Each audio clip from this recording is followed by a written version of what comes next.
سب سے آخری فیصلہ کن بات، نزول کا لفظ قرآن کریم میں تلاش کریں، حضرت نبیوں میں سے صرف محمد رسول اللہ ہیں جن کے لیے لفظ نزول استعمال ہوا ہے۔ قد انزل اللہ الیکم ذکر رسول، خدا نے تم پر یہ ذکر محمد رسول اللہ نازل فرمایا ہے، مجسم ذکر الہی رسول۔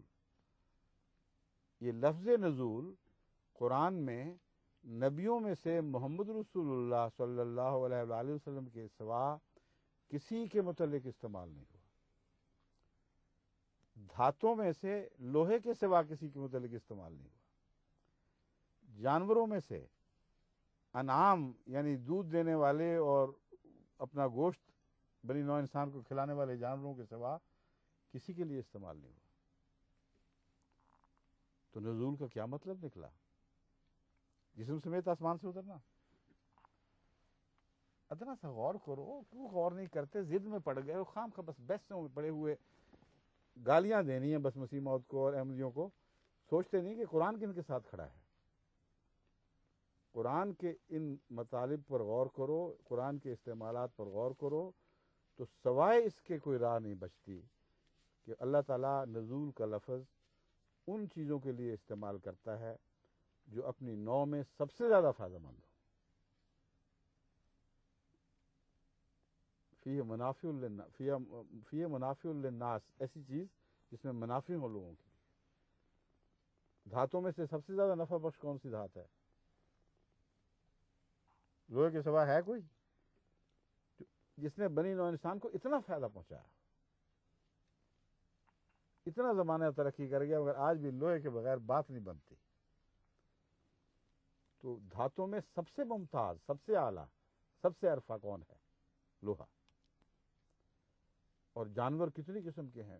سائنسدان کہتے ہیں کہ بے شمار حشرات الارض بھی اور دوسرے قسم کے جانور موجود ہیں، ان کی قسموں کا یہ احاطہ نہیں ہو سکتا۔ اللہ تعالیٰ نے صرف انعام کو چنا، اور انعام کا کردار بنی نوع انسان کے فوائد میں سے نکال لیا جائے تو انسانیت بچتی دکھائی نہیں دیتی۔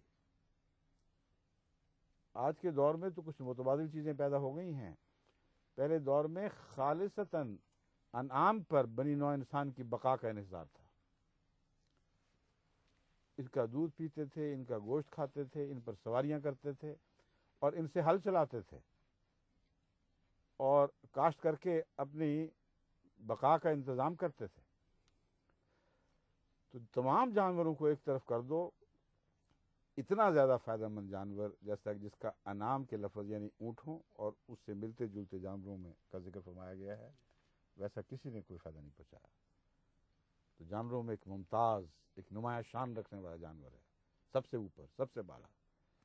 اللہ نے فرمایا ہم نے اس کو نازل کیا۔ اب نبیوں پہ آ جاؤ۔ سب سے بلند مرتبہ، سب سے عرفہ شان والا نبی کون تھا اور کون ہے؟ محمد رسول اللہ صلی اللہ علیہ وسلم، ان کے سوا کوئی نہیں۔ بس یہ غور کیوں نہیں کرتے قرآن کریم نے محمد رسول اللہ کے سوا کسی کے لیے، کسی نبی کے لیے نزول کا لفظ استعمال نہیں کیا؟ ایک ہی نبی ہے۔ آسمان سے ان معنوں میں نہیں اترا جن معنوں میں مولوی اتارتے ہیں، ان معنوں میں اترا کہ خالصتاً اللہ کی طرف سے تھا، اللہ کی رفتوں سے وہ زمین پر اترا ہے اور ان رفتوں کو اپنی ذات میں سمیٹے ہوئے اترا ہے، اور زمین پر رہتے ہوئے بھی سب سے زیادہ بلند مرتبہ تھا کیونکہ اس کو ذکر رسولہ فرمایا ہے۔ اگر خالی رسول کہا جاتا تو یوں لگتا ہے جیسے آدم کو جنت سے نکال کے نیچے پھینکا ہے۔ فرماتا ہے ذکر رسولہ اتارا ہے، جہاں بھی ہوگا یہ مجسم توحید باری تعالیٰ اور ذکر الہی ہوگا، اور اس کی رفتیں کوئی نہیں چھین سکتا۔ زمین میں رہتے ہوئے بھی یہ آسمان کی رفتوں پر رہنے والا وجود ہے۔ یہ ہے معنی نزول کا۔ اب نزول کا معنی پڑھاؤں کیسے، کیا کریں؟ اور قرآن کے سوا اور کس طرح پڑھا سکتا ہوں؟ یہ پڑھتے نہیں، سنتے ہیں اور انسنی کر دیتے ہیں۔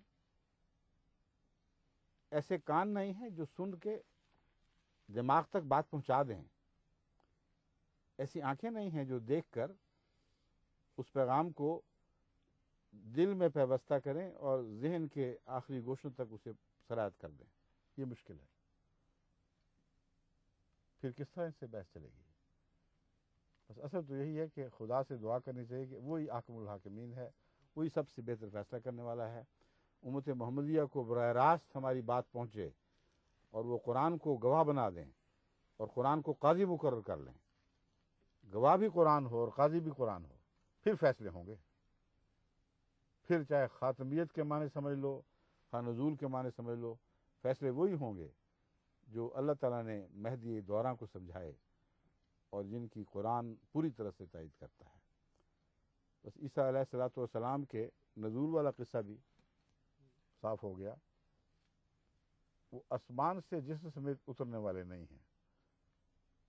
بس محمد رسول اللہ نے اگر کسی نبی کے لیے نزول کا لفظ استعمال فرمایا ہے, عیسیٰ علیہ السلام ہے. وہ محمد رسول اللہ سے بڑھ کر تو نازل نہیں ہوئے. محمد رسول اللہ نے نزول کا لفظ قرآن سے سیکھ کر اس لیے استعمال فرمایا کہ آنے والا امام بہت انعام یافتہ ہوگا.